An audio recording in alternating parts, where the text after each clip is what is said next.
No, you are not being deceived, guys. This is my very first video game review of Pokemon Rumble, and to be honest, I think this game is a lot better than the critics have been giving it, and I will let you guys just look at this story. It is only a toy, so it won't grow, yet it's still a Pokemon. It can use moves and engage in battle. Who is the most powerful? Only the Battle Royale can decide. Only single most powerful Pokemon can win the Battle Royale, but everyone survives. Every Pokemon has strengths and weaknesses. They team up and use their strengths to attempt to win the Battle Royale.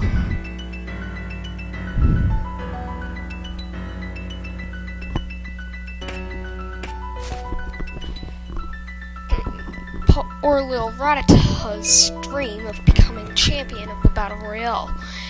Whereas have no strength, tries hard to slip through the gate, which it does, succeeding, and thus gets into the Battle Royale, being a very weak Pokemon.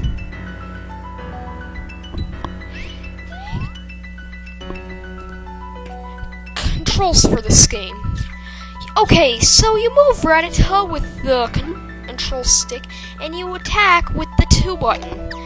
You bring up your menu by pressing the A button, and you just can get its attention by pressing 1. You hold the Wii Remote Nest style in order to play. That's honestly it. It's not that hard. Poor Rattata tries to attempt the Battle Royale to see how far it can get. First of all, trying to beat up a Paris. However, things don't go well in the end, and Rattata ends up taking the loss. Rattata gets kicked out of the tournament, and the gate closes. Rattata needs to train stronger in order to go, so it decides to go to the Silent Forest to train. Gameplay for this game. Well, I honestly think that the gameplay in this game is fantastic. While some people might not agree that it deals with the original Pokemon style of having turn-based battles, it definitely does feel a little reminiscent to the Mystery Dungeon series on the Nintendo DS, and thus feels good. The game just feels like Pokemon Mystery Dungeon. Some Pokemon, like here we have this Pikachu here will befriend you if you take it out, and thus will leave behind, and then you will use it.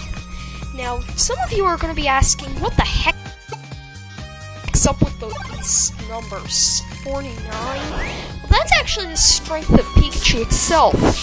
And as you can see, below it is a little health bar.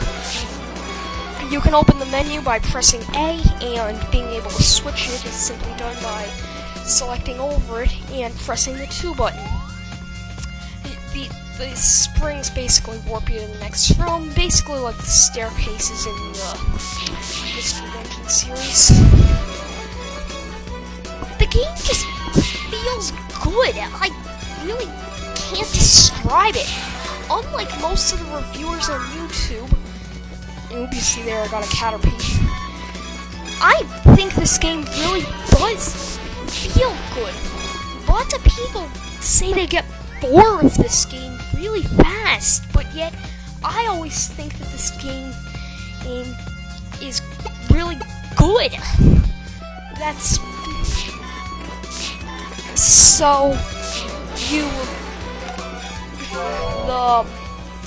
There I have got a Paris. It does somewhat feel a bit of a ripoff of the Mystery Dungeon series, but for a first beat 'em up in the series, it's gonna be pretty good. Time to talk about the bad aspects. Now, what could I have wrong? Well, for starters, you're only limited to 2 attacks in this game, one of which you need to unlock after beating the first level. Yes, I know, 2. In the other Pokemon games, you had 4 attacks. In every Pokemon game so far, even in the Mr. Dungeon series, you had 4 attacks.